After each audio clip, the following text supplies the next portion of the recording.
po yung pagkakataon na maunawaan ninyo yung patungkol po sa bautismo sa tubig. Maaari po bang lahat po nung nasa gilid dyan ay konting katahimikan? Bigyan po natin ng paggalang yun pong pag-aaral na ito sapagkat ito po ay mahalagang mahalaga para po sa bawat isang mananampalataya. So tayo muna po ay tumayo at tayo po ay manalangin. Panginoong Diyos, patuloy po kami nagpapasalamat dahil Ikaw ang Diyos na buhay at makapangyarihan sa lahat. At lagi po namin hinihiling ang pangunguna mo sa lahat ng mga bagay patungkol sa gawain mo. Lord, I pray for the Holy Spirit to be upon each one of us.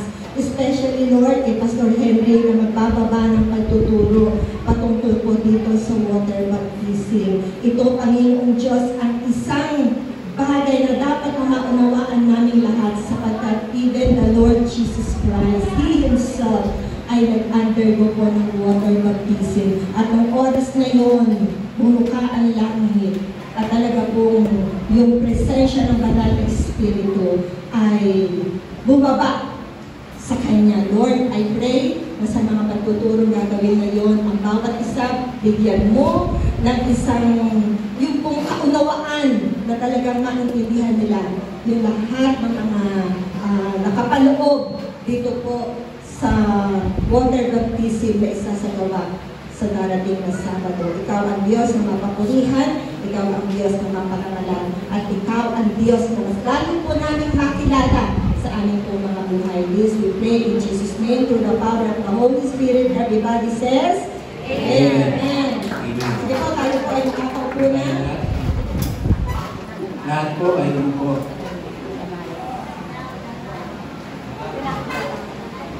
Okay. Now, next week po ay magkakaroon po tayo ng water baptism. Ito po ay pabautismo sa tubig. Doon po tayo pupunta sa Ternate, Cavite. Meron po malaki doon beach. So marami po tayo, hindi lang po itong sinanhan, kundi sa buong Wisdom Church at marami pong churches. So baka mga kulang-kulang sa libo po na sabay-sabay. More or less 4,000 per ibang araw yun. So sa atin po baka mga more or less 1,000 po ang sabay-sabay na babautismuhan. So, dapat pagdating po natin doon ay sama-sama tayo, wala po dapat muna na lalayo. Mamaya po ipapaliwanag sa inyo. Sama-sama po tayo pupunta sakay sa aircon na bus. Para pagdating nyo sa Ternate, lamig na kayo. Okay.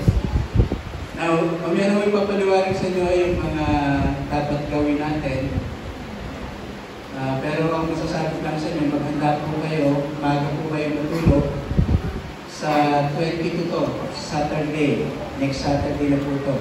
So maga po kayo matulog para kinabukasan, 6:30 po aalis tayo. 6:30 ng umaga. Doon po sa may malapit po sa Enchanted Kingdom. Yung sa division Segovia. So yung Segovia, meron po yung winners na clubhouse. Nakaparada po yung ating bus door na number 10. Nakalagay number 10 na bus, aircon bus. So 6:30 pa lamang, o before 6:30 dapat nandun na kayo kasi 6:30 aalis tayo. Kaya maliwanag ko. Now, ito po yung katuruan doon sa water baptism. Yung pong ginawa po sa atin na pagpipinyag ng tayo mga bata, maaaring kayo ay nasa Katoliko pa dati, inumusan kayo ng tubig. Okay? Ito pong gagawin natin ay iba. Ang gagawin natin ay kung ano yung ginawa ni John the Baptist sa ating Panginoong Jesus.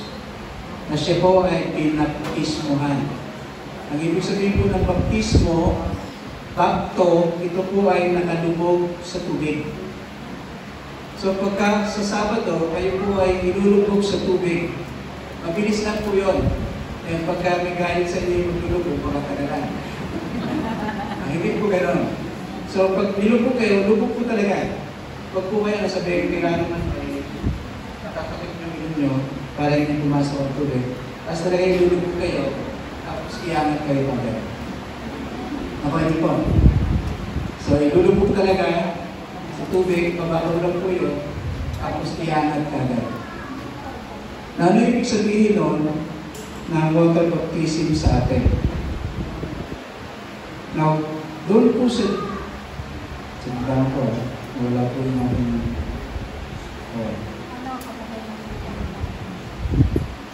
So, baptism is not membership. Hindi po ibig sabihin, magpapabaptismo ka, member ka ng church. Hindi po yun. Hindi kayo nagpapabaptismo para pag-miyembro ng church. Hindi po ibig sabihin. Ang water baptism na gagawin po natin, ito po ay paglilinis ng anumang pangit pa o kasalanan o naiiwan na sama ng loob doon po sa ating mga puso. It is a baptism of repentance. Pag sinabing repentance, hindi lamang po paghingi ng tawad sa ating Panginoon Diyos sa mga nagawa nating kasalanan, kundi ang repentance ay pagpabago ng isipan at ng puso. Ibig sabihin, pag kayo nakatayo, yun pa yung dati yung pagkatao. Mainisin, matampuhin, meron pang masama ng loob sa iba. Pag inilubog kayo at iniahon kayo, nagpapakita yun na yung anumang pangit sa inyong pagkatao, pag nilubog, iiwan nyo na po yun. At pag ahon nyo, kayo po ay magiging bagong tao. Malinaw po. Lulubog, lahat ng pangit, iiwan, pag-angat, ay bagong tao. Yung po yung baptism na ginawa ni John the Baptist. It is a baptism of repentance. Lalo po sa Mark chapter 4, kung sinabi po doon, pagsisihan niyong talikuran ang inyong mga kasalanan at pabautismo kayo upang kayo'y patawarin ng Diyos. Now, kasi nung araw, si Jesus Christ ay nandun na. 30 years old na si Jesus Christ at magsisimula na siya ng gawain ng ating Panginoon Diyos. Kaya sinabi ni Juan, Pablo, lahat po kayo ay ihahanda ko na sapagkat narito na ang ating Panginoon Jesus. Kaya dapat yung anumang mali sa ating buhay, yung ating maling iniisip, yung ating maling nararamdaman, yan po ay ilulubog at then iyaat na kayo at kayo ay bagong tao. Now, tingnan po natin, ito po ay sa Matthew chapter 3, verses 11 hanggang 13. Kasi ang sinabi doon, ano ba yung kondisyon ng mga tao nung si John the Baptist ay nagpapabautismo? Meron sinabi doon, sabi ng mga tao, ano po ang dapat namin gawin? Sumagot si John the Baptist, kung meron kang balaban, ibigay mo ang isa dun sa wala. Kasi sinabi naman doon sa mga naniningil ng sobra, huwag kayong sumingin ng higit sa dapat singilin. At sinabi doon sa mga kawan, ano po dapat namin gawin? At sinabi ni John the Baptist, huwag kayong manghihingi kanino man sa pamamagitan ng pamimilit o pagpaparatang ng di makatwiran. So, ibig sabihin, nung panahon na yun, ang mga tao talaga mali yung kanilang ginagawa pamumuhay. Yung iba, kahit meron sila, ayaw nilang magbigay. Yung iba, sobrang maningin. At yung mga kawal, grabe sila. Pag binasa niyo po ito, nung araw, puso na yung namumotong ng mga kawal. Sabi dito kasi, huwag kayong lumingi sa pamamagitan ng pamimili o pagpaparatang ng di makatwiran. Ayan, nagpa-plant sila ng di maganda. Verse 15, nananabik noon ang mga tao sa pagdating ni Kristo. Now, nais ng Diyos, pakinggan niyo po ito, nais ng Diyos ng bawat isa po sa inyo, next Saturday, dapat pagpunta niyo doon, kayo po yung nananabik.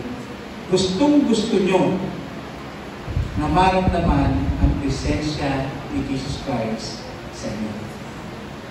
Kasi sinabi dito, verse 15, nananabik ang mga tao sa pagdating ng ating Panginoon Jesus.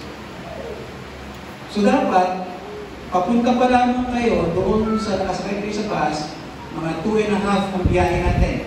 So sa 2.5 na biyahe natin, maaaring sa lamig makatulog kayo. Okay? Pero ito po yung aking paalala sa inyo. Habang kayo papunta, kung kayo man ay gising o kayo man ay tulog, sikapin nyo na huwag nyo pong alisin ang inyong isipan kung ano yung mangyayari sa inyo. Marami po akong nakita over the years ng water baptism, nakikita ko ng mga himala. Mayroong mga tao na bago pa sila ilubog, talagang makikita mo sa kanilang pisikal na mukha na parang aburido, na parang nahinit ang ulo. Nung inilubog sila at inangat, mararamdaman mo nagkakaroon ng kasiyahan sa kanilang mukha. Nagbabago. Kaya dapat andun yung pananabik nyo na maranasan yung pagbabago na yun. Dahil mararanasan nyo ang ating Panginoong Jesus. Matthew 3 verses 14 to 17. Matthew 3 verses 14 to 17. Basahin po natin. Ngunit tumutok si Juan at patuloy na sinabi, ako po ang dapat magpabautismo sa inyo. Bakit kayo magpabautismo sa akin? Verse 15. Subalit sumagot si Jesus, hayaan mo ito ang mangyayari ngayon sapagkat ito ang nararapat natin gawin upang matupad ang kalooban ng Diyos. Kaya't pumayag din si Juan. Kasi noong panahon na yun, biglang dumating si Jesus Christ. Sabi ni Juan, ako po dapat ang magpabautismo sa iyo. Kasi alam ni Juan na si Jesus ay Diyos. Pero yung sinabi ni Jesus, hindi, ako ang magpapabautismo sa iyo. Kaya tumututol sa Juan. Sabi niya, ako dapat magpabautismo sa iyo.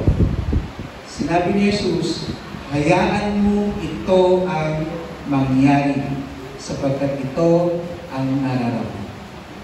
Na huwag po kayo matatakot na baka kayo'y malunod. Basta hayaan niyo po, dalawa po ang mag-a-assist sa inyo. Isa po ako na maglulubog, meron po nakaalalay sa inyo. Ganun pa man, huwag po kayo matatakot. Ang sabi po doon, hayaan niyo mangyari ito. Dahil ito ang nararapat. Now, tatlong bagay po ang dapat natin isipin next Saturday. Tingnan niyo po. Una, dapat meron po tayong pusang loob na magpabautismo. Taas ang kamay ng pininit. Wala. Okay? Ibig sabihin, sin pa kayo. Dapat mayroon tayong pusang loob na pumunta doon. Hindi kayo pinilit lamang o sinabi, uy, kailangan mayroong representative dito. Wala kong ganon. Okay? Taas ang mga tao na may pusang loob na pumunta. Yan, purihin ng Diyos. Kasi sinabi doon sa verse 13, dumating si Jesus sa Ilocos upang magpabautismo kay Juan, ang dudutin ang napakaraming mga tao. So, ang bawat isa doon na nagpunta, ay talagang, sabi nga doon, binasa ko, nananabik. Gustong-gusto nila. Mayroong pusang loob na sila'y pumunta. Una, may pusang loob. Pangalawa, mayroong pagpapakumbaba. there is utility. Bakit? Ang ating Panginoon Jesus, biro mo si Jesus Christ, Diyos na siya. Pero ang sinabi niya, kaya mo ito dahil ito yung nararapat. Mayroong pagpapakumbaba sa Kanya. Hindi ibig sabihin, uy, alam ko na yan. Ayaw ko niyan. Wala ko dapat gawin. Kailangan pagpunta nito kung sa loob at gusto niyong maranasan na kayo ay mapabautismo. Okay? Una, kung sa loob. Pangalawa, may pagpapakumbaba. Ito po ang bibigyan ko po ng diin sa verse 16. Verse 16. Nung siya yung pabautismuhan si Jesus Christ, ano nangyari? Umahon si Jesus sa tubig. So, umahon, ibig sabihin talaga nakalubog. Umahon si Jesus sa tubig, biglang nabuksan ang langit at nakita ni Jesus ang Espiritu ng Diyos na bumabang parang sa kalapate at lumapok sa kanya. Verse 17. At isang tinig mula sa langit na nagsabi, ito ang minamahal kong anak na lubos kong kinalulugan.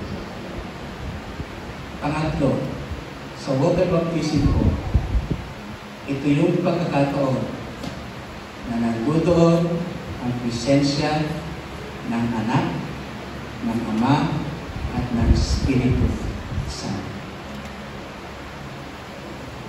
Bihira po na sinabi sa Biblia na magkakasama sa iisang lugar, sa iisang panahon, sa iisang okasyon, ang Diyos Ama, ang Anak, at ang Espiritu Santo.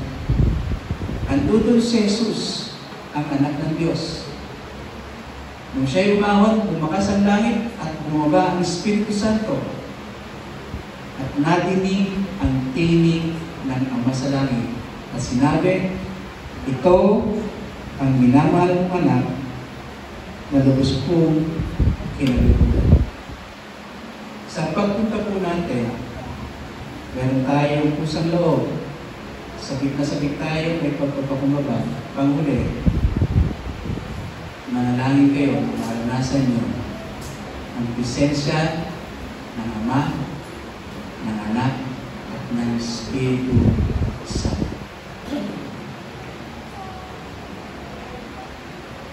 Meron po akong kasabay na nagpapabaptize. Marami po siyang nagawang kasalanan. Gusto niyang magbago. Itong kasama namin ay maitim. Maitim yung kanyang balat. Ikaw po ito dahil kasabay ko. Hindi po ako pastor nun, pero naunawaan ko. Matotoo na mararanasan niyo ang Ama, Anak, Espiritu Santo. Magkatabi kami ng kapatid namin ito. Maitim siya. Pero grabe yung kanyang kagustuhan na maranasan ang Ama, ang Anak, at Espiritu Santo. Talagang hindi mo siya makakapusap. Nung magkasabay kaming lumubog doon sa tubig, habang pinagmamasdan ko siya, panay ang dasal niya. Hindi ko makita na mayroong pagkakataon na siya tumigil sa pagdarasal. Grabe yung kanyang paghingi ng kapatawaran, repentance. At gusto niya na talagang magbago ang kanyang buhay. Nung sabay kami nilubog at sabay kami niahon, tinignan ko itong katabi ko. Doon ko nakita na grabe yung nagniningning yung pagkatao itong kapatid namin. Yung kanyang maitim na balat, talagang nasilaw ako. That's when I believe na yung presensya ng banal na Espiritu, nadinig niya ang tinig ng ating Panginoong Ama at kasama niya si Jesus Christ. Hindi imposible na maranasan niyo. Kaya lang dapat pagpunta niyo doon, huwag niyo pong kalilimutan, dapat ang kagustuhan niyo, maranasan niyo. Now, ganito po ang gagawin sa inyo ng demonyo. Habang nandun kayo, papunta kayo doon. Patutulugin kayo. Para mawala yung inyo. Pag-isip nyo ngayon, parang antok-nantok pa kayo. Tapos, i-distract kayo. Talagang kukunin yung atensyon nyo, tumingin ka sa dagat, ang ganda ng dagat. Ma-excite ka ngayon, ang ganda ng dagat. Mawawala kayo sa focus. Ganyan ang gagawin sa inyo. Pinapalalahanan ko na kayo. Ito po ay paghahanda sa inyo. Pag kayo'y bumigay doon sa panlilinlang ng demonyo sa inyo, hindi niyo maranasan. Sayang po yung pagpunta nyo. 2.5 kayo ng layari nyo. Sayang po. Hindi niyo maranasan. Kaya ang aming panalangin sa inyo, mula ngayon hanggang sa susunod na linggo, Sabado, talagang manalangin na kayo. Lord, gusto ko yung maranasan yung sinasabi ni Pastor Henry. Hindi po imposible. Meron isa naman na grabe din yung dati, pag tinignan mo siya, hindi pa siya nagpapabaptize, ha? Pag tinignan mo siya, laging nakakulot yung loob. Alam niyo yung pwede magdikit yung kilay? Ganun po yung tsura niya. Kahit nahihitin yung bitna, talaga magdidikit yung kilay. Ganun, mukha siyang aburido sa buhay. Parang lagi niyang dala yung problema. Lalaki po ito, tatay.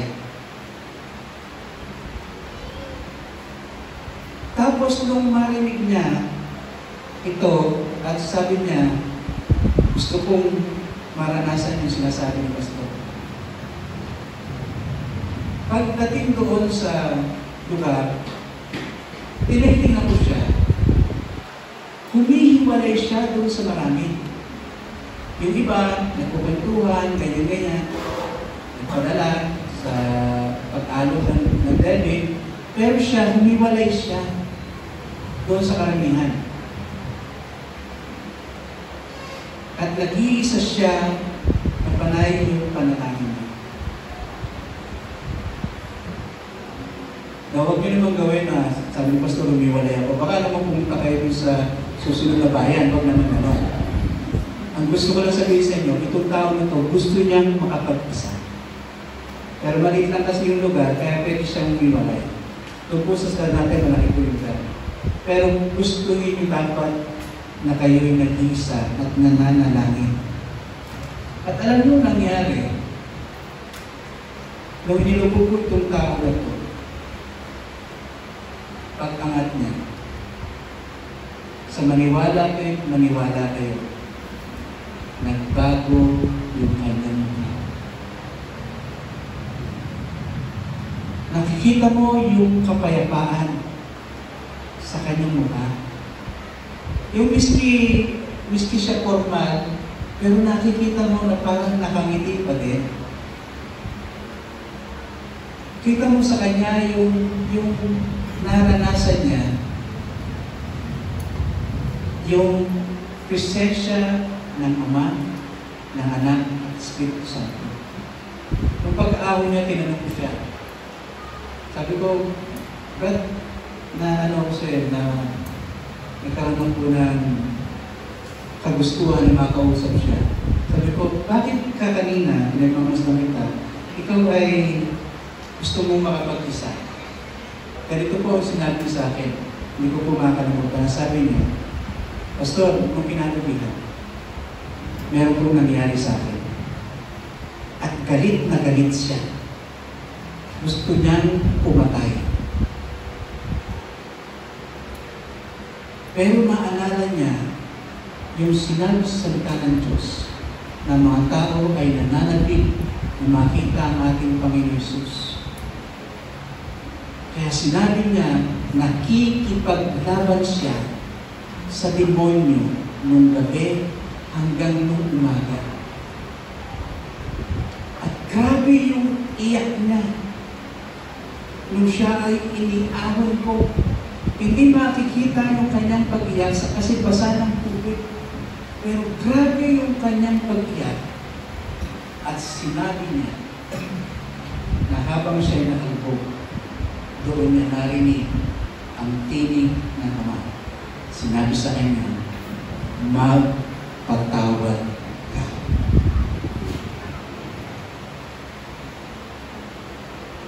Yung sinabi niya, Panginoon, magpapatawad, doon niya naranasan yung kapayapaan. Hindi niya alam na siya umiyak ng umiyahan ko.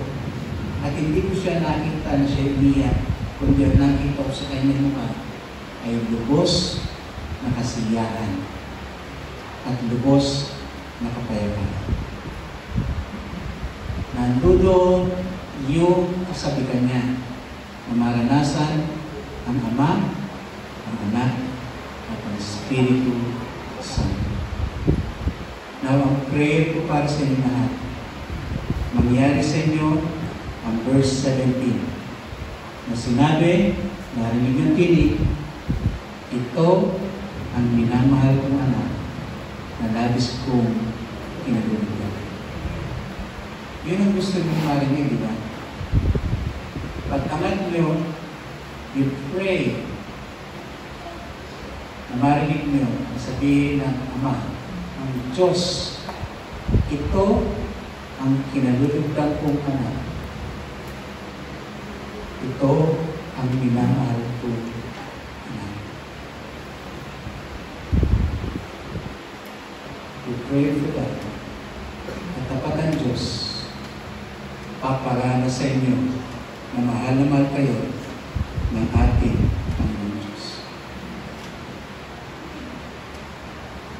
Dalawang bagay mararanasan niyo. Kasiyahan, habang inililibing nyo ang luma niyong pagkatao. Paglubog sa tubig, pag-angat, iwanan nyo yung luma niyong pagkatao. Huwag nyo na yung babalikan. Huwag nyo na babalikan yung pagiging mainit ng ulo. Huwag nyo na babalikan yung madali kayong mawala ng pag-asa. Pangalawa, maranasan nyo ang presensya ng Ama, ng Anak, at ng Espiritu Santo at the same time. Na marinig nyo, kayo, ang anak, na labis niya kinalulugdan. Tayo po'y bumigit, tayo po'y manalangin.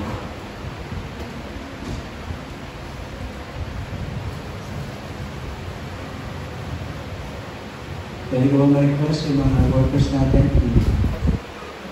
pagigilan sila? Let's pray for them. Ikit po tayo. Let's pray. Heavenly Father, we thank you, we praise you. Panginoong Diyos, marami pong salamat sa buhay ng aming pong mga kapatid. Lahat po kami, Panginoon Diyos, ay narito. Pinaliligiran po namin sila, Panginoon, dahil nais po namin na maranasan nila ang presensya ng Ama, ng Anak, at ng Espiritu Santo. At sasabihin sa kanila, ito ang aking anak na labis kong kinalulugdan. Maraming salamat, Panginoon Diyos, dahil ang bawat isa, Panginoon, ay ihahanda mo na sa gayon ay maranasan nila, Panginoon, ang tunay na kaligayahan. Maranasan nila, Panginoon Diyos. Marinig nila ang tinig ng Ama na sinasabi, ito ang aking anak na labis pong kinagulutan. Aming Diyos, maraming po salamat. Patubayan po sila lahat. Maunawaan nila lalo, Panginoong Diyos, na ang gagawin namin ay hindi po isang bagay na dapat ipagwalang bahala, kundi ang gagawin namin ay isang bagay na kailangan namin gawin, na kami nananabik na maranasan ang aming Panginoong Hesus. Ibuhos mo, Panginoong Diyos, ang iyong banal na Espiritu sa bawat isa, Panginoong Diyos. Ito po yung aming pananampalataya.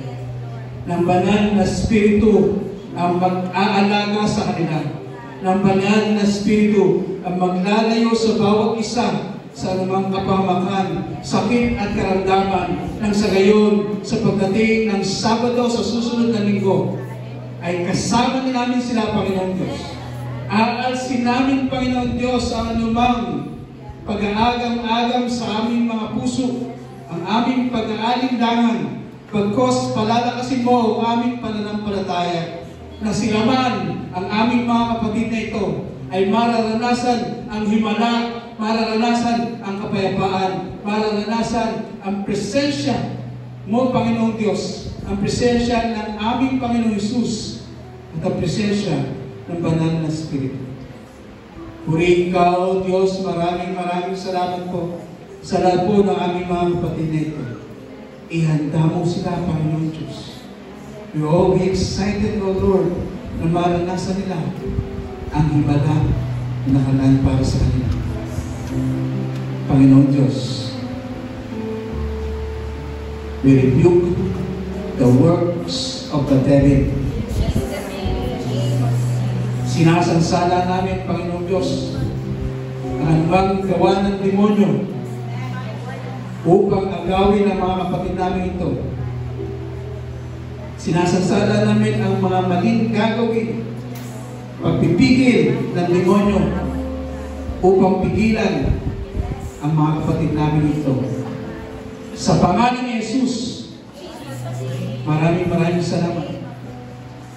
Dahil sa kapangyarihan na gagaling sa iyo, Panginoon Diyos, wala pong mahirap sa iyo. Ang bawat isa, Panginoon Diyos, ang makakasama namin. At mararanasan nila, Panginoon, ang pagkilos ng banal na Espiritu.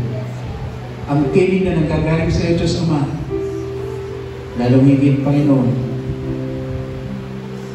yung kapangyarihan, kaligtasan, na gagaling sa aming Panginoon Jesus. Purihin ka, Ama, maraming salamat. Sa pangalan ni Jesus. Amen. Amen. Amen.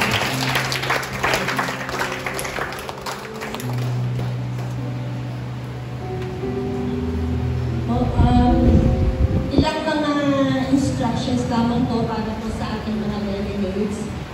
So, bali, ito po yung inyong isusuot. T-shirt or anything white sa taas, and then black pants.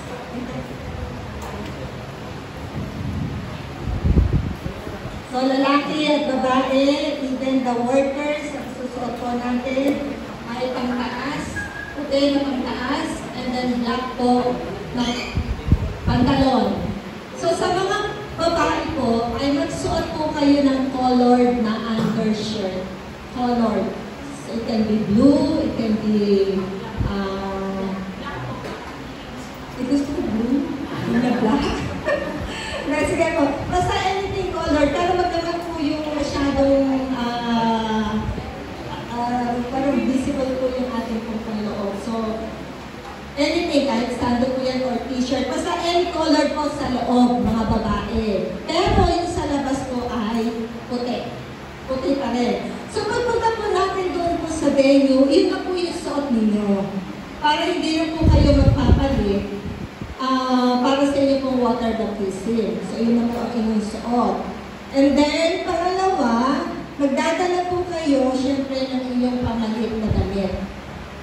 Dahil after po ng water baptism, ay pwede po kayo siguro magbandaw doon. Bandaw lang po kasi marami po yung mga delegates. And then, suot na po ng inyong pamilya. Huwag na rin po kayong magsuot ng sapatos kasi na ay pupunta po tayo doon sa tubig. So para hindi na rin po kayo mahirapan ng pagsusuot pa ulit ng sapatos, pwede po magsuot ng sandals or magsuot po ng slippers. Pero huwag naman yung parang talagang pupunta po tayo sa beach. Ano? Ang dahilan po ng ating pagpunta po doon ay para po sa water baptism. And then yung ating pong meeting place ay kayo po na magagaling dito sa Sinalhan. Doon na po kayo pupunta. Saan si Brother Dodi at saka si Sister Laura? Sister Laura, sila ay pupunta doon sa Balya o dito na lang sa harapan?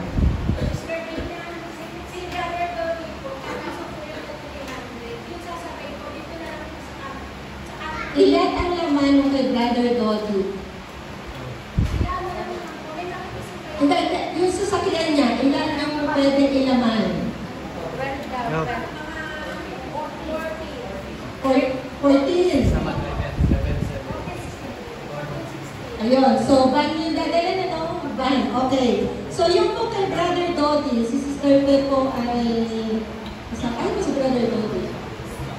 Van po yun. So siya ay mag-iintay saan? Sister Pe, sa harapan. Sa harapan po nito, ang bahay ni Sister Annie. Okay. So bago nung pumunta po kayo dito, di ba po, yung sa harapan po ni Sister Angie, doon po magpa-park yung van ni Brother Dodi. Ito po, hanapin ninyo si Brother Dodi. So yun po ay naglalaman ng 16 na katao. So lahat po nagsasabay po kay Brother Dodi, palista nyo na lamang po bago po kayo umalis. Para alam na po namin more or less kung sino pa po yung idadagdag doon po kay Brother Dodi if ever na kulang tayo sa sakyan. So yun po yung una, doon po kay Brother Dodi. At kung kukulapin po yung kay Brother Dodi, si Sister Laura po ay maghahatid din. Ilan ang laman ng sayo, Sister Laura? 7. So mamaya po ay magpalista lamang po kung sino po yung sasabay kay Brother Dodi at kay Sister Laura. And then lahat naman po yung magagaling doon na doon sa kabilang side, hindi na po kayo dito magagaling. You just coordinate po sa inyo po mga cell leaders kasi malapit na naman po tayo sa area.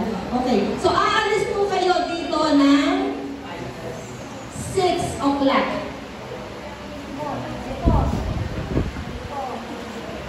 Dapat 6:30 makalis tayo sa Segovia. So dapat anong oras aalis?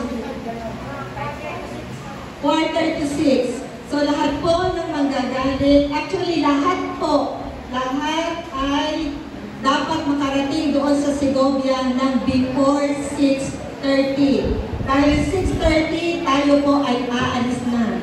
Malayo po kasi yung lugar, kaya kailangan po magkaroon po tayo ng extra time para po pagdating natin doon, hindi po tayo nagmamadali. So 6:30 at exactly 6:30 a.m. aalis na po ang bus. Kaya dapat po before 6:30, naandun na po sa Segovia. Alam na po ito ng inyong po mga cell leaders. Kaya magtanong po kayo sa kanila kung saan kayo sasakay at kung paano po kayo makakarating doon po sa Segovia. Ang ating pong bus number ay 10. So if ever na pagbaba natin doon, hindi nyo kami makita, ang lagi po nyo tatandaan, bus number 10. May nakalagay po yun na Wisdom Church. At kulay blue. Yung cartolina, Arlene, cartolina ang gawin natin, kulay blue pa rin para kitang-kita po yun. Bus number 10 po tayo, and then kulay blue, para yun po yung hahanapin ninyo. Meron pong entrance fee doon po sa venue, kasi po ito ay beach talaga. Actually, ang bayad po doon ay 150 pesos. Pero, ang ibabayad na lamang po ng bawat isa sa inyo ay 50 pesos. Bakit po magbabayad pa? Alam niyo, maganda po ito, makita natin lahat. Ito po ay seed. Seed, para po ito sa gawain ng Panginoon. Ang buto, kapag po ating itinanim, ano po mangyayari? Ito po ay tutubo. At kapag ito ay tumubo, ano mangyayari? Bubunga. May bunga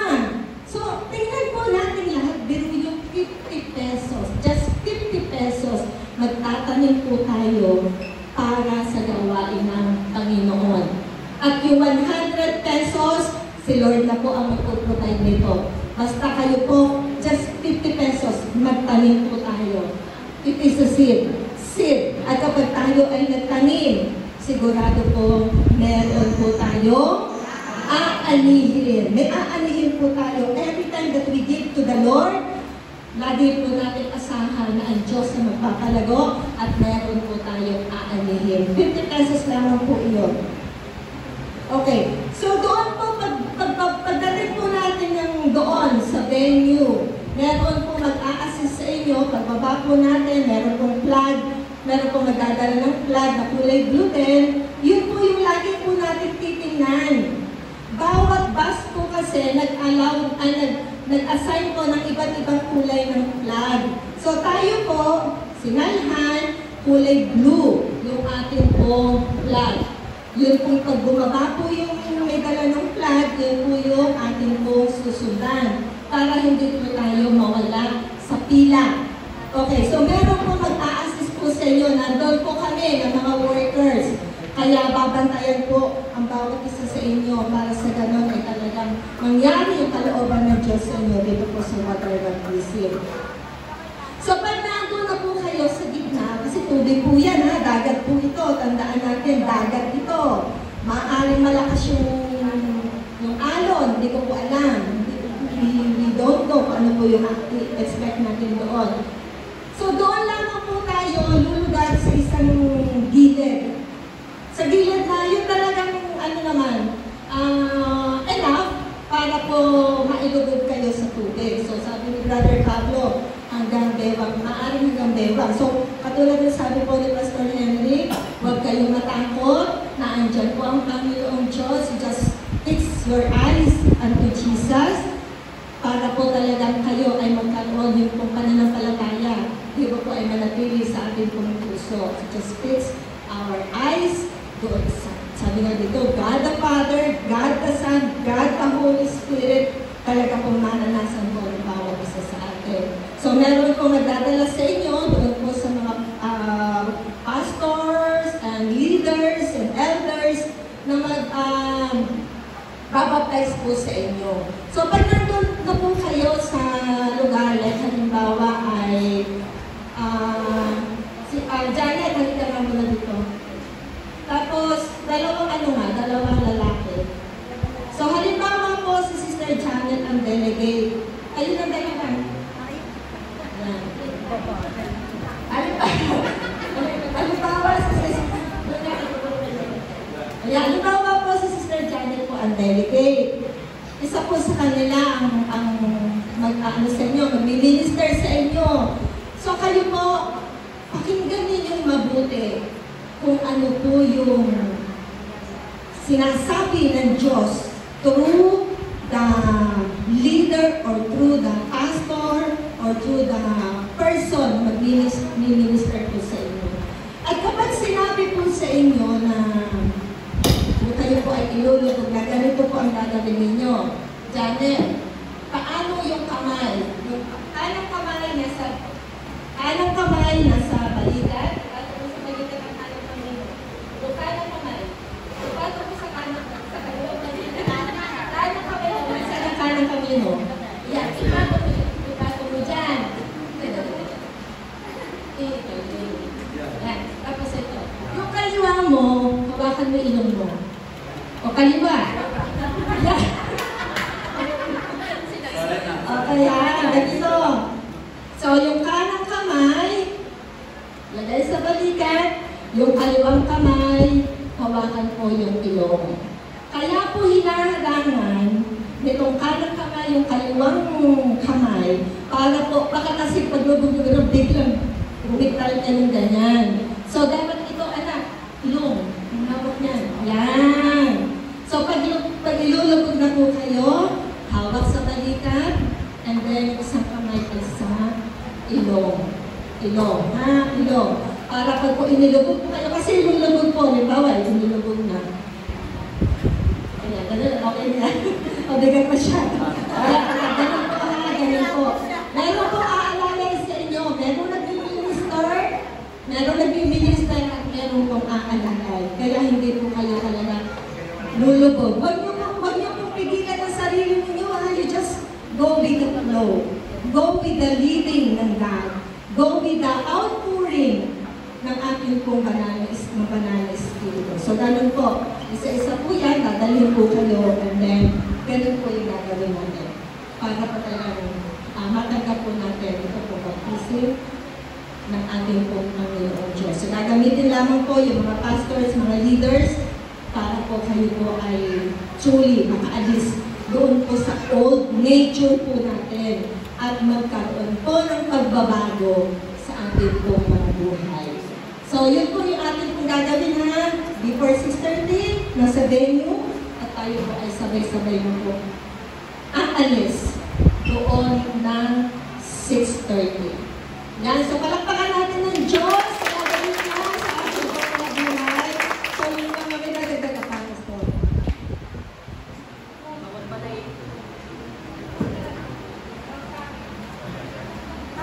Yung po mga palang yung bus. Siyempre po, ano pa tayo. Yung bus po at saka po yung lunch ninyo, covered na po iyon ng church. Si God na po yung nagbabayad ng inyong transportation at saka po ng inyong lunch. Ang dadalhin nyo na lamang po, if ever, kung meron po kayong extra na gusto nyo magdala ng snacks. Yan, pwede po kayo magdala ng snacks. At pwede rin po kayo magdala ng water. Although may pinrepair naman din po tayong water, no, Sister Gemma, pero magdala na rin po kayo ng extra water. At yung 50 pesos lamang po. So, 50 pesos is kasi. Gusto ko makita nyo, seed po yun, seed. Mahalagang po yun. Okay. Ayan. Sige po, so yan lamang po. Marami po salamat sa inyo. Ready your heart, prepare yourselves para po sa February 22. At kung may mga tanong pa po kayo, you can ask your cell leaders para po malaman po ninyo kung ano po yung mga informations pa na malabo po sa inyo. And we are more than willing na i-assist po kayong lahat. So God bless po sa inyo lahat and see you on February 22. God bless po, God bless po. Yung mga workers po ay kaiwanan mo na sa left.